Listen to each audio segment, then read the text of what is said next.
All right, let's go ahead and get started. If you attended last month's training, the first month, then you know that this month we're going to talk about reinforcement and motivation. I wanted to do a little bit of review of what we covered last month just to kind of help introduce you if you didn't attend. Although this is a standalone module, it is good to kind of touch on what we talked about. And so what we talked about in the first month of our training, we talked about exactly what is ABA, and I broke down the fact that it's the science of learning and behavior. Its strategies that are positive in order to make practical changes, how behavior works. We talked about the ABCs of behavior. We talked about building positive routines, and we talked about teaching through everyday moments. If you'll remember, we went through the functions of behavior, and we talked about why behavior occurs, and that every behavior occurs because one of those four functions that we talked about. Well, today we're going to focus in on how do we repeat good behavior in our children, or in anyone for that matter. What can we do in terms of reinforcement to see good behaviors that are desirable to occur again and again? So how do we use reinforcement to strengthen positive behaviors? What is reinforcement? It's a fancy word. What does it mean exactly? How do we identify what motivates your child or what motivates people? How to use praise and daily routines, and why are those important to build new skills? Reinforcement is something you can use every day, and it'll help your child grow, learn, feel successful.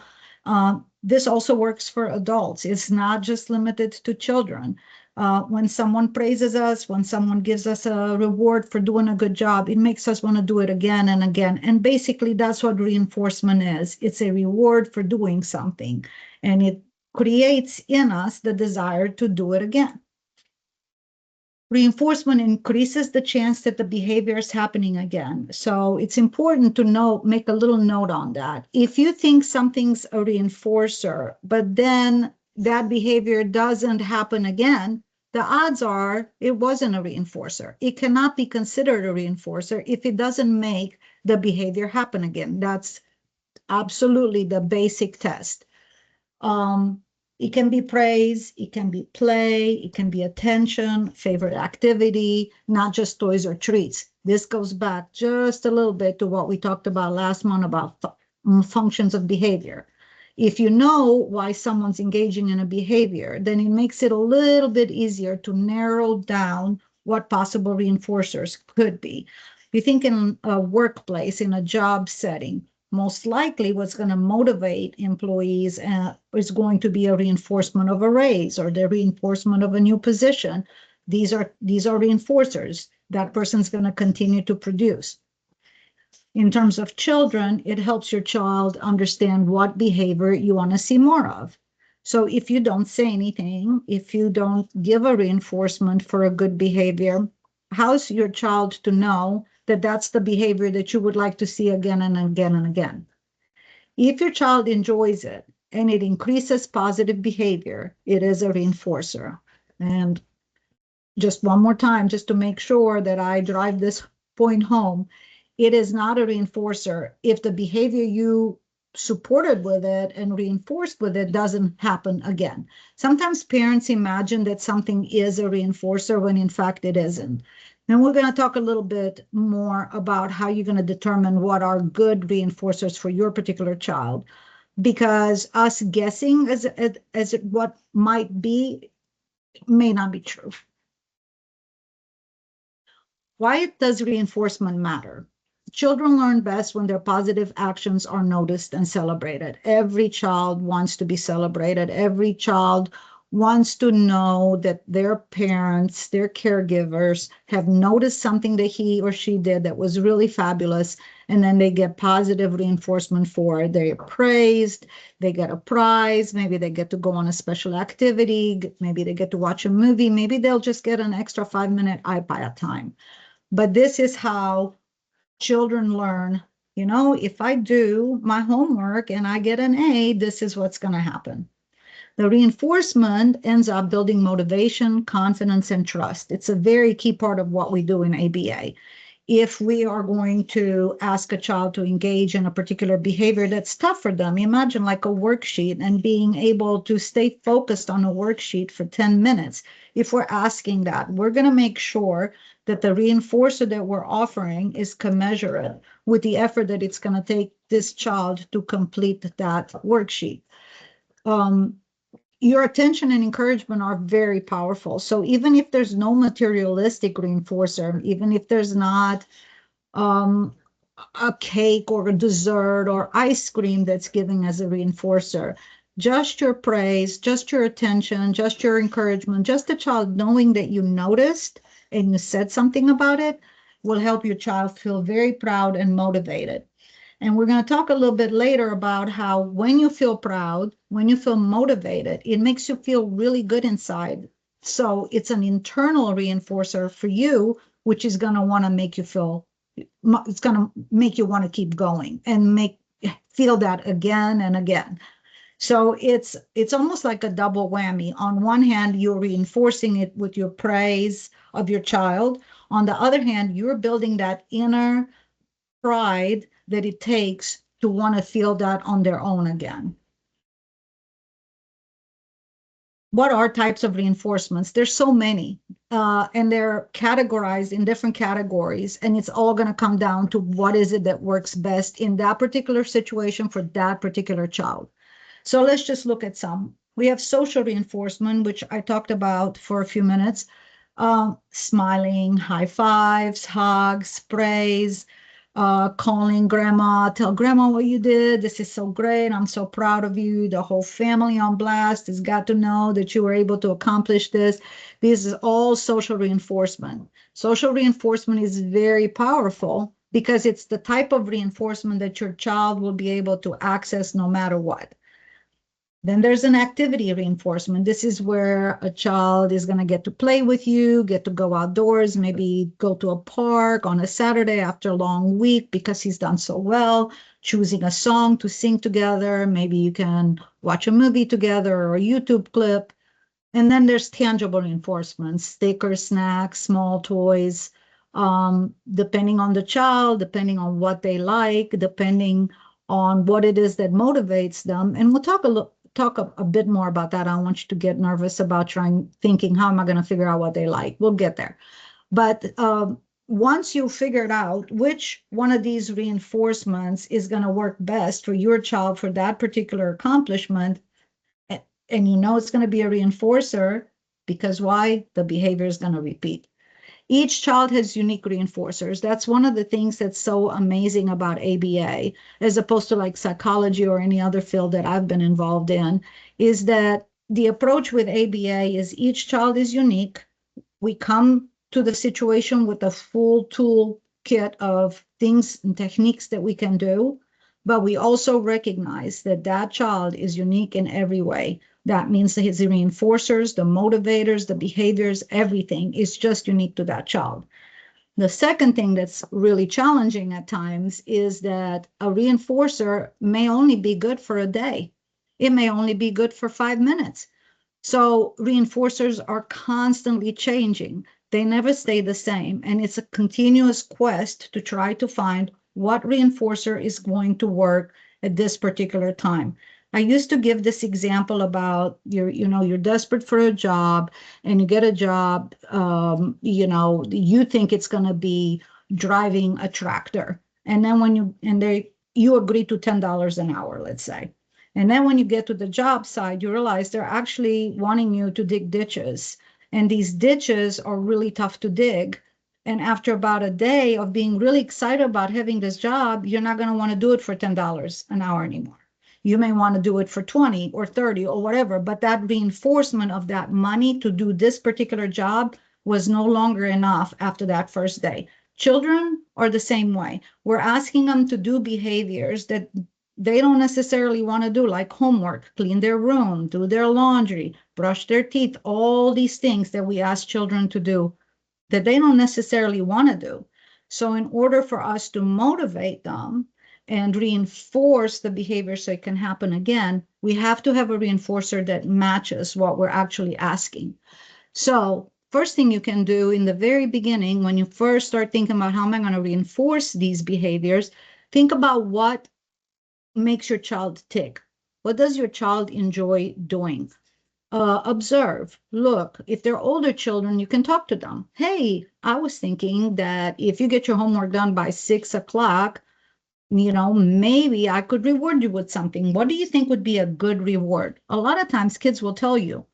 And surprisingly, most children will not make an outrageous statement. Most children will actually tell you something that's quite practical. They'll say, can I have another 10 minutes of watching TV with you and dad before I go to bed? Or can I skip some sort of chore before I go to bed? So it's very simple. If the child is verbal and if the child's a little older, to let them being involved in trying to figure out what reward to give for a particular behavior you want to see increase. And mix it up. Nobody says that you got to pick in one of these categories and then just stay in that category. Smile, play a game, favorite snack. These are all very strong reinforcers. You don't have to do anything extraordinary. You don't have to do anything expensive. Children enjoy even the smallest reinforcers at times. Find what works best for your child and jot it down. Have like a little cheat sheet. I have that for every client I work with. I have a little cheat sheet where I've written the things that have worked with this child in the past.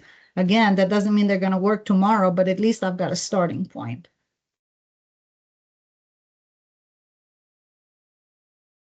Watch what your child chooses to play with if you allow them free play. So if you say, hey, you've got 10 minutes to do whatever you want before we have to leave, just kind of look and see what are they choosing to play with. Is your child one of those kids that loves to play with blocks and line them up, or take animal figurines and pretend that they're in a zoo? Does your child enjoy dressing up as a doctor and playing doctor? What is it that they will naturally tend to go to? I can tell you that as long as I've been in this field, and probably now hundreds of children that I've worked with over the years, there's never been two alike. There's never been two the same in terms of what it was that they chose to play with during free play. So in a clinic setting, especially where there's so many toys, there's so many activities, that's one of the very first things we will do, is just kind of let the child look around the different centers, look at the different toys, the different activities, and help figure out what is it that attracts this child. And then we're going to be able to use that as a starting point. What makes my child laugh or stay engaged? Keep a list, cheat sheet, favorite things, favorite items, games, people that bring joy. I remember one of the children that I work with, his most favorite thing in the world was to watch videos of other kids playing Minesweeper. And all he wanted is for me to sit there with him for 5 to 10 minutes after a tough task, just to sit there and for him to watch the video with me. And that meant the world to him. And it was something so simple to do, for me to just sit there and be reinforcing, because he had someone that watched the video with him. He didn't necessarily want to talk. He didn't necessarily want to break down the video for me, just for me to sit there and watch it with him. And that meant the world to him. And he was willing to do homework, and he was willing to do math and reading comprehension, all in exchange for that. It was truly remarkable. So your parent takeaway on this one is, notice what makes your child happiest and most engaged. Again, it won't stay the same, but it's a starting point, and you can continue to shift it and change it as you need to. Be specific in your praise. This is actually a really interesting, because we used to say all the time, oh, great job, or you're so smart. Oh, wow. Without really specifically telling the child what it is that we were praising them for. So instead of saying, good job, be very specific. Oh my, you did that math problem absolutely perfectly. That math problem is excellent. That way the child knows exactly what you mean. Great job, good job, be very specific. If you see, like the example with the sharing of the toy with the sister, if you see your child doing something like sharing a toy or maybe they closed the bathroom door for the first time in forever after you reminded them, but this time they did it on their own. You can say, wow, I'm so proud of you for shutting that door all on your own. I didn't say anything and you did it. And I am just so proud of you for doing that, for remembering that. And you'll be surprised the reaction that you get. Be very clear, be very specific to the particular behavior that you are praising your child over. Specific praise too can connect words to the positive action, right? So you're now connecting praise to something very specific. Your child is going to know exactly why you are paying enough attention to praise that one particular behavior. This is a very important point because it's the way that the child or the person reinforced, but in particular, we're talking about children. It's a way for the child to know my mom likes it when I do A, B, or C. And because I want to make my mom happy and I like how that makes me feel when she's happy, I'm going to keep doing it. So it's basically a cycle. Tell your child exactly what they did right. Be clear, be specific. And the more specific you are in your praise, the better of a reinforcer just your verbal acknowledgement becomes. I'm going to take a short 1 second break. I want to go to Q&A just to make sure I'm not missing anything. Okay. Feel free to post your question in the Q&A, and towards the end, I'll go look and see if I can answer any questions as we're going through this. Reinforcement in everyday routines. You don't have to work hard to find places to reinforce a child. For example, in the morning, thank you for getting dressed so quickly. Thank you for picking your own pants. Wow, you got your own socks out this morning? That's amazing. 100 times that you can tell a child something, verbally praising them for something that they did in that morning routine. Oh my gosh, you're already ready to go to the car. Let's go. This is great. Again, these very simple words are going to motivate your child to want to do the same behavior again and again because they're going to want that praise because it makes them feel good. And that's true for all of us. We will all repeat something that makes us feel good. At mealtime, wow, you used your fork all by yourself. Wow, did you just throw away the wrapper all by yourself off the table? That's amazing. I am so proud of you. Again, between morning and mealtime, there's 100 other opportunities. I just decided to just stick with morning, mealtime, and bedtime. But there's so many things that a child does all day, every day that you can specifically praise. Bedtime, you brushed your teeth right away. I didn't even have to ask you the second time, what? You were able to do this? This is so great. Great listening. You have your listening ears on and you heard me the first time. Again, very simple, whatever it might be. Turn the TV off and they turn it off right away. Praise them for that. Go to bed without saying, without fighting back. Praise that. Putting the iPad away. Whatever it may be, if the smallest things, if you give that praise, you're giving that reinforcement, it is going to happen again and again and again because that child is going to want to feel that happiness that he felt when you made the comment. Every moment counts, whether it's mealtime, whether it's playtime, whether it's bedtime. Every moment is an opportunity to reinforce something that you want to see in that child happen over and over again. And think of it on the flip side. Think how sad it is if I, as a child, have done something like finished my homework by 6 p.m., which was the rule, right? And I come to you and I say, look, I finished. And you don't say anything. You just look at me and continue to play on your phone. Think of how heartbreaking that is. What is the likelihood that I'm going to come back tomorrow and finish my homework on time? So that's the difference between reinforcing a behavior we really want and not realizing the impact when we don't. It is a lot better to reinforce every little thing than it is to not say anything, because they just won't know that this is a behavior that you want to see happen again and again and again. So be reinforcing, be supportive, be attentive. Children love being noticed. Children love it when you take the time to see what it is that they've done, no matter how small it is. Right before I joined the parent training today, one of the children in the clinic wanted their technician to send me a picture of this mermaid that they had made in an art project. And even though I was prepping to come here, and even though I was officially no longer in the clinic, I took the time to write to the technician and to say, please tell her that that is the coolest art project I've seen all day, and it's such a cool mermaid. And, the girl was just beside herself that I acknowledged that. But imagine the flip side. What if I hadn't said anything? It was worth my time because of the reinforcement that that provided for her. Again, everyday moments can become a learning opportunity. I used to really provide a lot of reinforcement to my children because I'm a movie watcher. And if they would watch the movie with me and then make comments about, I think we've seen that actor in such and such movie before, I would be like, oh my gosh, you've got such a great memory. Like I would just really, really reinforce that.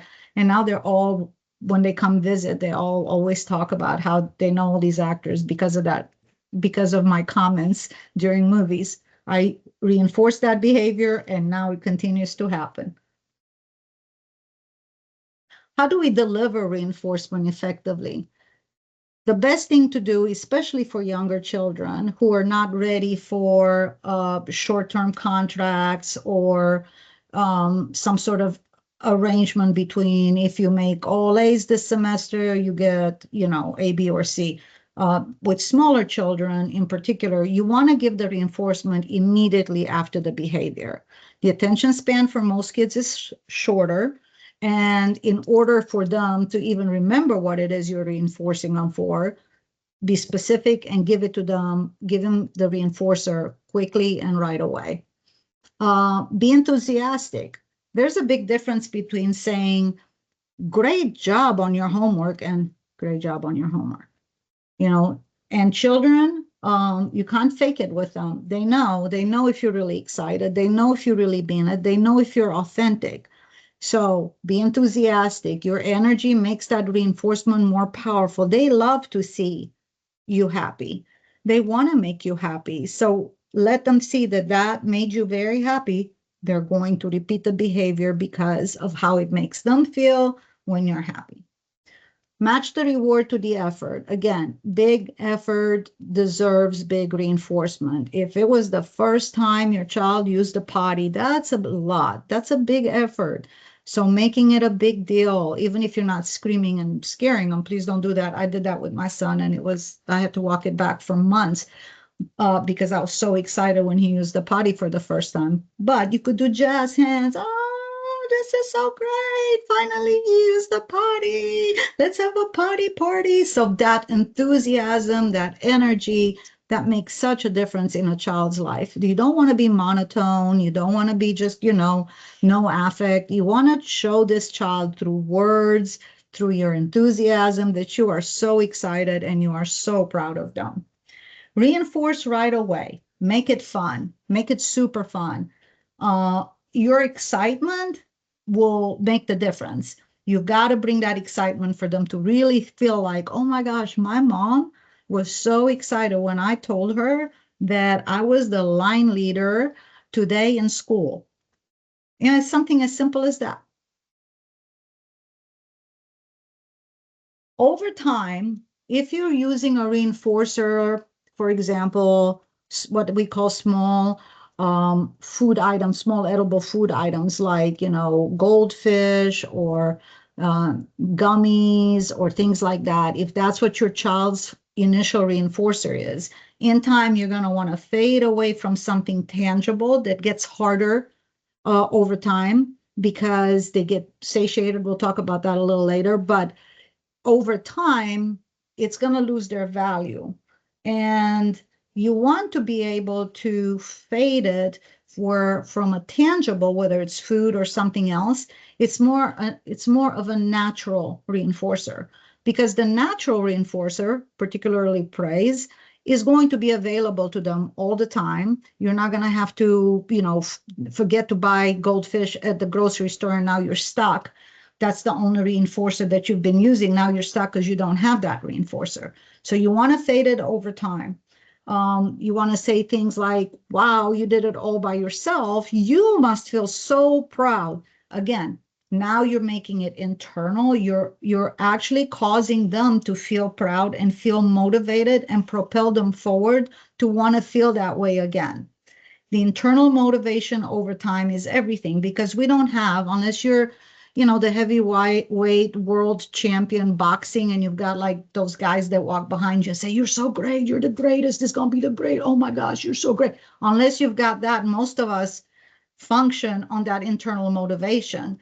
We don't have anyone motivating us. And that's what we want our children to be eventually. So when they're adults, that internal motivation is enough to keep their behaviors positive and to keep doing what they're supposed to be doing. I do, by the way, would love to have somebody that just follows me around and tells me, you're the greatest, you're so great. And I just think about how cool that would be. But basically, that's what I want you to do for your children, at least for now. Parent takeaway: gradually replace rewards with pride and independence, build them up so they have that strength, that stamina, that internal motivation to keep going on their own, to where they're not going to need you to recognize each and every little behavior that they do that you're proud of, where they're doing it for themselves as much as they're doing it for you. Common challenges and tips. Try. If reinforcement stops working, try a new item or activity. And how do we know the reinforcer stopped working? The behavior does not increase. In ABA, during ABA therapy, we take extensive data on every goal, on every behavior goal we have for every child. There's data taken in real time constantly.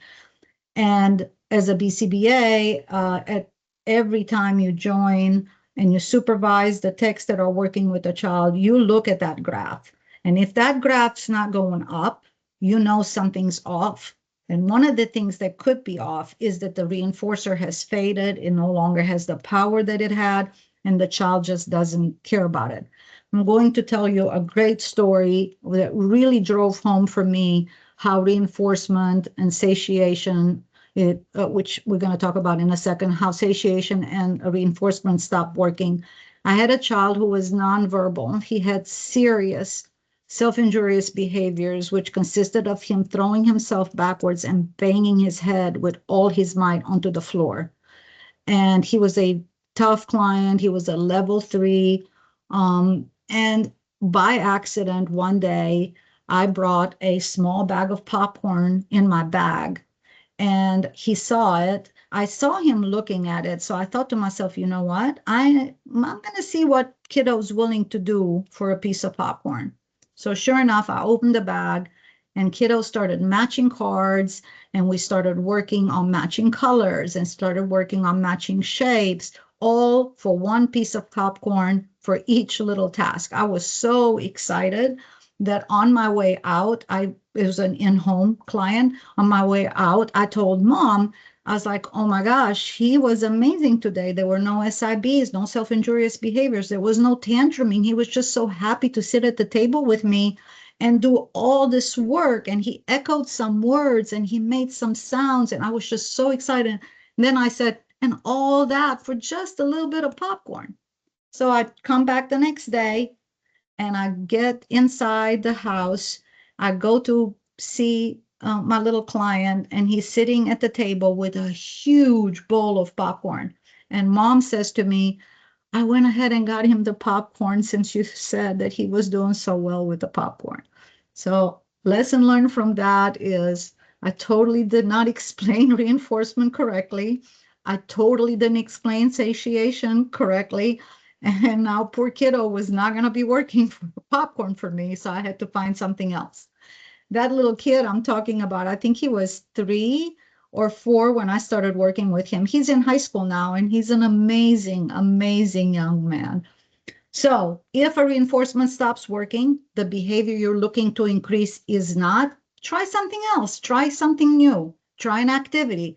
So what for me, it was after the popcorn, it was gummies, Sour Patch gummies. And I was afraid of giving him one entire Sour Patch gummy at the time. So I would cut it before I showed up at the session. And I had these Sour Patch gummies cut, and I would give him one for the tasks that he was doing. And then, of course, instead of giving him one for every task, it gets to be one every 2 or 3 tasks. Then it gets to be one every 5 tasks. Then it gets to be one and he doesn't know when that's going to be. So that's how, you make sure that reinforcer continues to work too.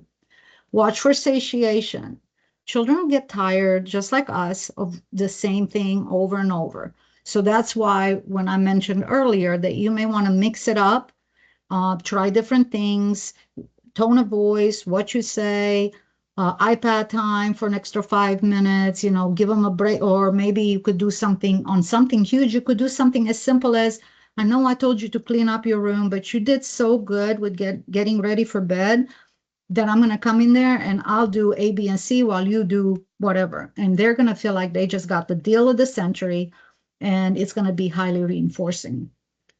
Celebrate effort as much as success, especially with children on the spectrum. I constantly say it every day to the text, baby steps. We're not working in leaps. We're working in baby steps. And we want to celebrate every little step that a child can take. We're asking children to come out of a very safe and secure shell where they're stimming by themselves and they're all happy and they're not being bothered by the world. And we're literally asking these children to learn verbal behavior, to start engaging with their environment, start engaging with other people. And it's not easy. It's a tough thing we're asking them. I mean, there's, if you think about if you are all happy and content within yourself, letting go of that and seeing that it's worth engaging with people and it's worth doing all these tasks that they're being asked to do, there's gonna have to be rewards for that. There's gonna have to be reinforcers, and those gonna have to be strong enough to keep that child from going back into their little shell. Something stops working, that's okay. Sometimes we have children who what worked 10 minutes ago to motivate that child doesn't work this time. So you have to be flexible. You have to think on your toes. You have to think really quickly. Okay, what else could I offer this kiddo? What maybe reduce the cost in the response involved, like the example I gave about the room. Maybe he's not willing to do the whole worksheet, but maybe if I say, hey, I'll do the first problem if you do the second problem. I had a kiddo who loved that more than anything. He didn't care about candy. He didn't care about goldfish. He didn't care about popcorn. But if I made him feel like I was sharing his pain of working on that worksheet, and I was willing to do one problem to start with, he just thought that was the greatest thing ever. That little boy is now a grown adult who is a diesel mechanic, even though he got expelled from school for many years, and he was able, with a lot of help and support, he was able to get his GED and then went on to tech school to become a diesel mechanic. There is no limit to what children on the spectrum can do if we just take our time, are patient, baby steps, and just keep trying, be flexible, celebrate every little success. What are the key? I guess I spoke so fast that we're done a little quicker than I had anticipated, and I apologize. I'm hoping you guys have some amazing questions so that I can answer them. What are the key takeaways from this?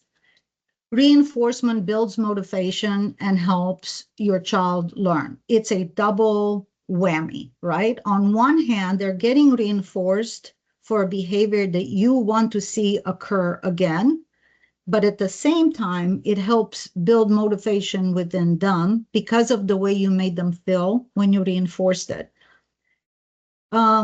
Think of this. If that child did something great and he got no reinforcement, no one said you did a great job. No one said, oh, wow, you are so good at adding 2-digit numbers. That's incredible. No one said that to this child. Unless that child is the 1 in a million that are self-motivated, what is the likelihood that that child is going to continue to perform that behavior at that level every time? Reinforcement builds motivation, helps your child learn, helps them understand, what do I need to do to get that again? And then it makes them feel good. And eventually they'll have that internal motivation to do it for not necessarily a reinforcer. Be specific. Don't just say good job. Don't just say you're so smart. Be specific, consistent, and positive in your feedback. Notice and celebrate every small win every day. Sometimes for some children, just being able to put their socks on and their shoes on is a big thing. They may have sensory issues with socks. They may have sensory issues with shoes. So for them to be able to put those shoes on, socks and shoes on, is a huge win. Celebrate it. Wow, you put your socks and shoes on today all by yourself. Wow, I am so proud of you. That's amazing. Notice and celebrate it all. You're only helping your child. There is no fear that you're going to spoil them by celebrating the small wins. You're being very specific about behaviors. This is not a spoiling situation. Next month, we're going to look at using reinforcement to manage challenging behaviors. And when I say challenging behaviors, we're talking about serious things like tantruming, self-injurious behaviors, kids talking back rather than doing what you ask them to do. So we're going to start looking at challenging behaviors and what can we do in terms of reinforcement to reduce the amount of challenging behaviors that we see. So if you think if you think about it, we're going to reinforce good behavior in order for that behavior to increase, and that's going to automatically decrease the challenging behaviors. But more on that next month. Celebrate small successes daily. And I see there are a couple.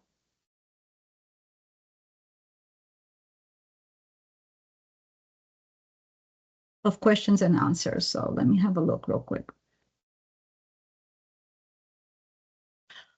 Excellent, excellent question. So the question is, what happens if my child is doing something bad? Should I pull out the reinforcer to get them to stop? I'm going to give you an example, okay? We had that happen today, as a matter of fact. There was a child that was very tired who really wanted his blanket, and he was tantruming on the floor, wanting his blanket. So the options were, okay, if we give him the blanket, are we reinforcing the tantruming? But if we don't give him the blanket, can we keep him safe and calm him down? So depending on the bad behavior you're talking about, my number one objective, whether it's my own kids or the kids in the clinic that I work with, is to keep them safe and to not allow them to be in crisis mode. So if your child is doing something bad, that would be my thinking. But if he's safe, if it's not a very serious behavior, then I would try to, or if he's verbal, if you can talk to them, see if you can have a conversation.